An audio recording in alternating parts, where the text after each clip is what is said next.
So our next scene is going to be at the end of episode 2, and I'm assuming this is where they got the idea, but what we're going to see is the couple of the Marines come on to a naval vessel after they offload from the Battle of Guadalcanal, and in my opinion, they're trying to, and did a good job of recreating a famous photo of battle-weary Marines from the 22nd Regiment. Now, what's interesting about this is the actual photo is these Marines from the 22nd Regiment drinking coffee after the heavy fighting on Inawak Atoll. And so technically this is about the end of Guadalcanal, and what we hear about everybody knowing where Guadalcanal is was the important message, but they kind of did it in a way where they can recreate that famous photo. Hey, we heard there was coffee. Lecky and Hoosier and Chuckler walking in to get coffee. Shit, I can get you guys some coffee.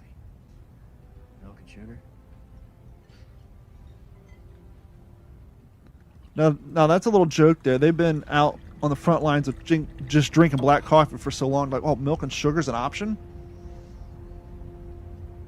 Well, you can just tell. I mean, they did a great job in this scene of conveying just the total deprivation, man. I mean, you see when Lecky like right there, you see him take that coffee and just savor it. Yep. You know, I mean, the things we take, good, you know, clean, fresh, hot coffee in a clean cup. I mean, like I said, that just the utter and complete deprivation that these guys had to deal with on any Pacific battlefield, any World War II battlefield for that matter. But obviously, we're focused on the Pacific here. Everybody's heard of Guadalcanal and the 1st Marine Division. You guys are on the front page of every newspaper in America.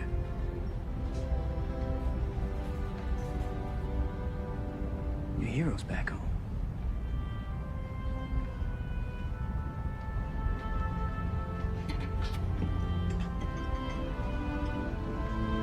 Now they're looking at each other as almost if it to convey of kind of a sense of maybe, you know, we weren't expendable.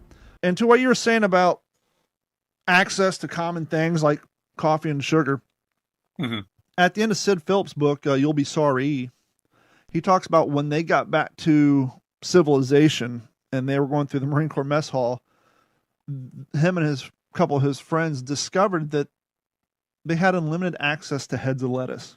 And today, by our standards, the idea of sitting there, I think he said he ate 5 heads of lettuce raw, just torn to like apples. The fact that someone would eat through 5 heads of lettuce, but he had been out in the jungle for so long with access to nothing that just a nice, clean, crisp head of lettuce was like heaven to them, that he sat there in a mess hall and he just burned through heads and heads of lettuce, and everybody's looking at him like, Rabbit Man over there's crazy.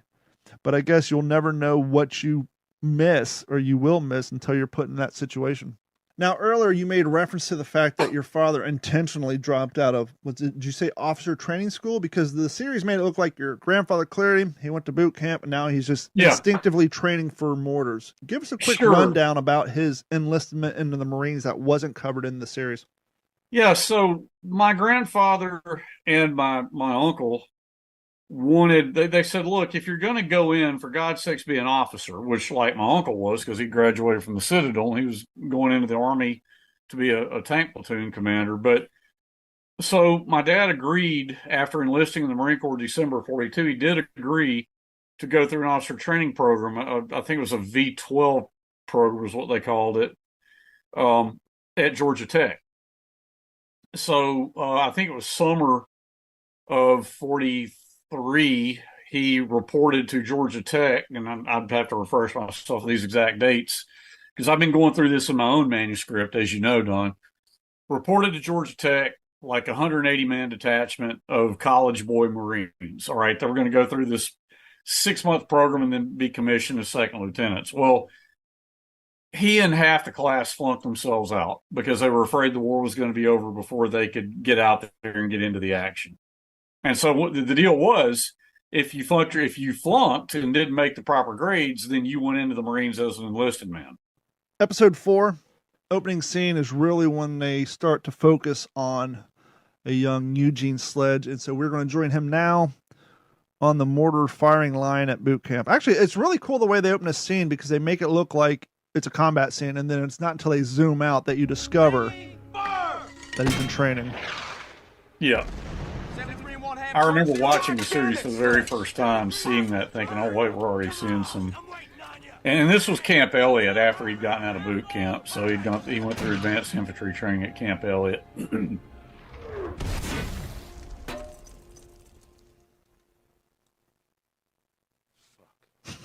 What happened, Sledge? You find out Bob was drilling your girlfriend?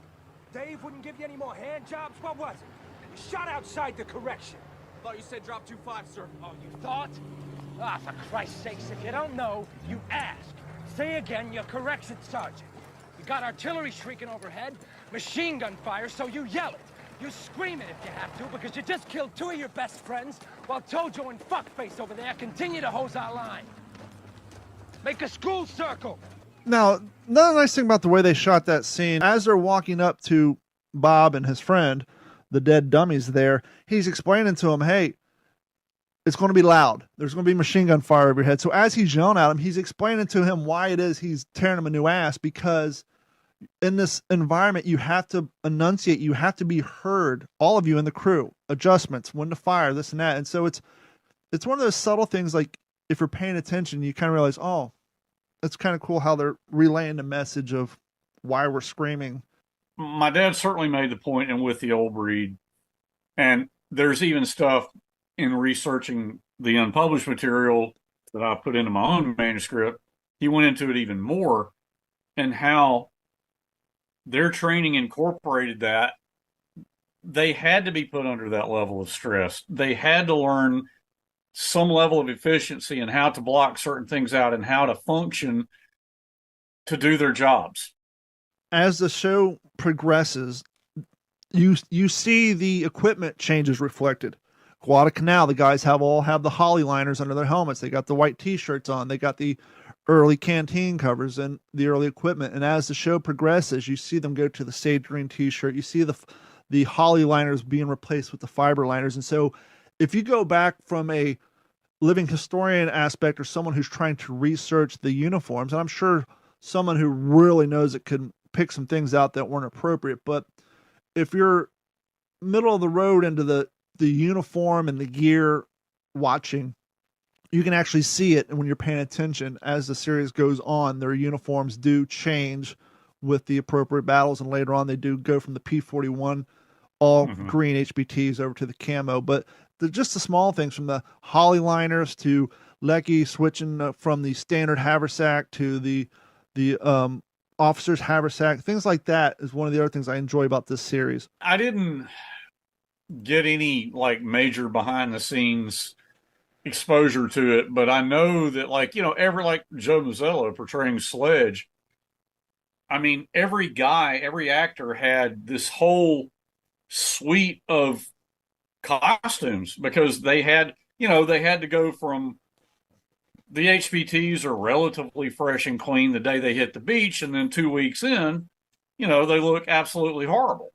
Blood-soaked, filthy, sweat-soaked, caked with coral dust, rifle oil, grease, dirt. I can't even imagine the level of just work that went into it from costume designers to make all that happen. But yeah, that was definitely part of it. And I feel like they did a pretty good job on that. And a good idea that this early in the series, if we go back to the scene we previously discussed where they're drinking the coffee, you can see the back of, I think it was Chuckler's HBTs. There's a big gaping hole in it from where he'd been laying on, in the jungle or got it snagged during combat. Their uniforms reflect the dirt, the debris, and the hard living that was that environment.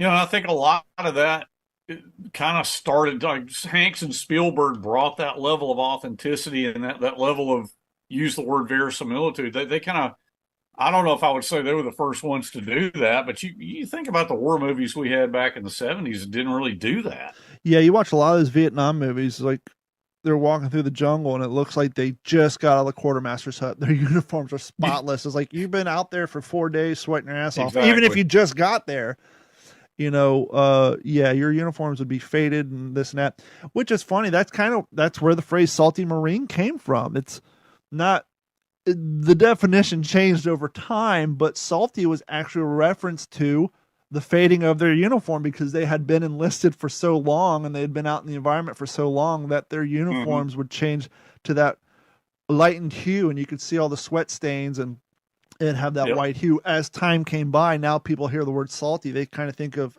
agitated or mean or bitter, which some of that's true, but the actual context came from, you're a brand new boot, you got this nice shiny uniform, nice clean uniform, not a single stain, and then here comes your old salty drill sergeant who's been wearing that same HPT hat for 2 years or whatever, and he's been out in the sun working the guys, and his uniform reflects it due to the sweat stains and all the shade changes in all the right spots.